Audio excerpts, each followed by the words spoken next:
For today's session, we have one agenda item.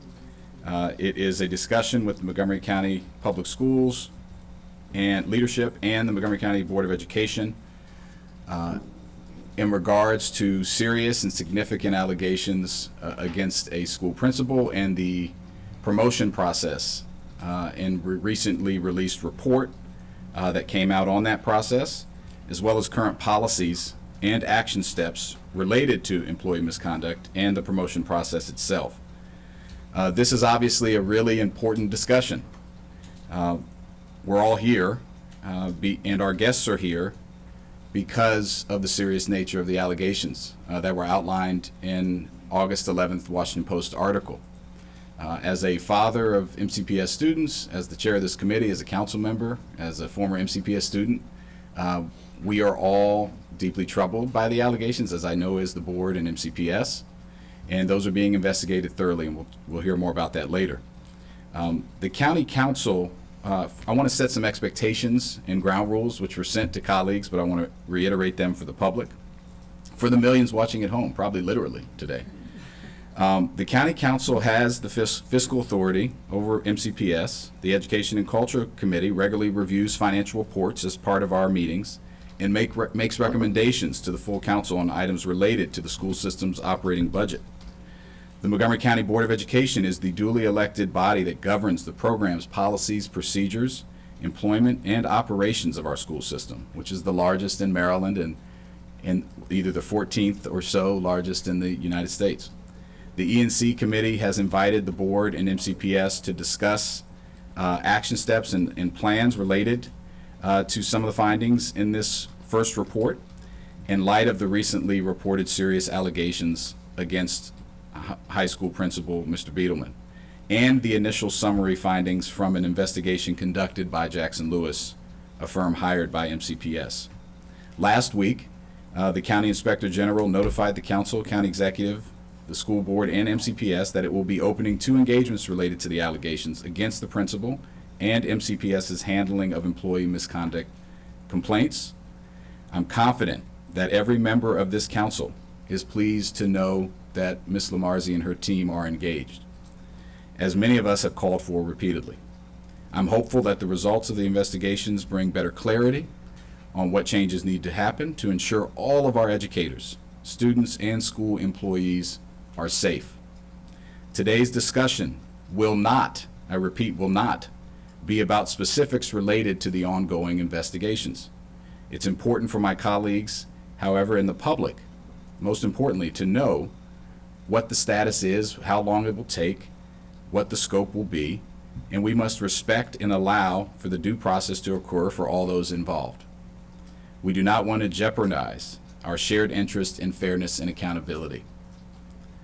I've set the order of operations for today's meeting. We will be using the timer for speakers and council members. Speakers will each be given 5 minutes total for their remarks. Each council member, including myself, will be allotted time to speak and ask questions. This will include the time for response by the speaker, so 5 minutes total.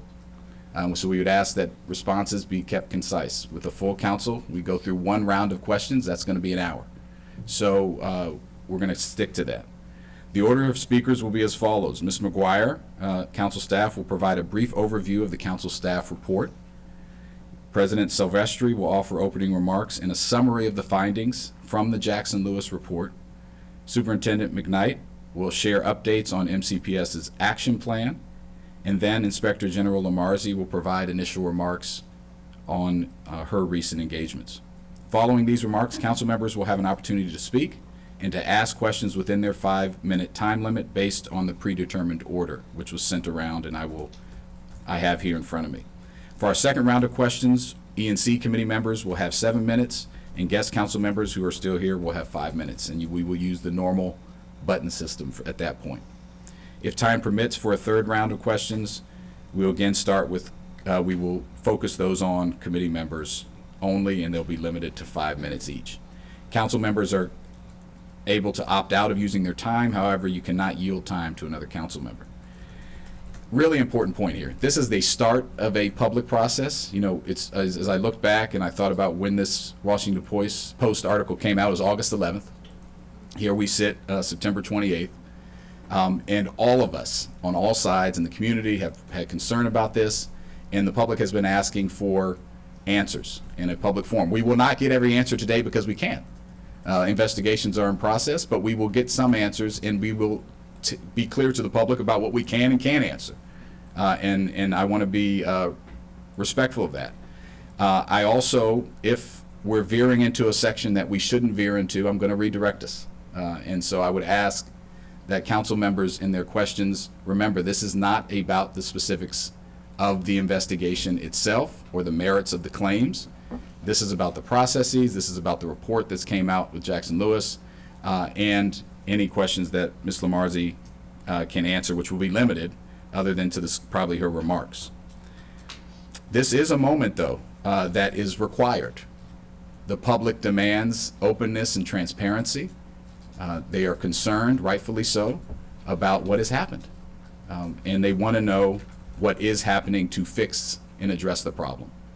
Teachers and educators want to know how they can report any abuse or misconduct in a safe and anonymous way. There are many things parents want to know, what the school system is doing to make sure that their educators and children are protected. The committee will have follow-up, and this council will have follow-up briefings on what the board and MCPS are doing along the way to build trust, increase transparency, and improve internal processes. As we approach the end of African Heritage Month, I want to share a Rwandan proverb that I hope will help shape our conversation today. If you build a house and a nail breaks, do you stop building or do you change the nail? MCPS has more than 160,000 students and provides a great education to the vast majority of our students. I just put 2 on the bus today. I had confidence that they were going to end up where they were going to. My daughter shared her A+ papers with me last night and is very excited about going to school today. We have great employees that are working hard each and every day to take care of our students and to deliver a high class and high quality education. Let's keep that in mind as we seek to improve and fix that broken nail. It doesn't stop us from continuing to do the good work, but it requires us to take appropriate and definitive actions to ensure that we are moving in the right direction. This is a challenging moment for our school system, for our county, but if we engage with each other and respect each other, I know that we're going to be able to take the appropriate corrective action. So I would ask that the questions in this committee are said in that vein.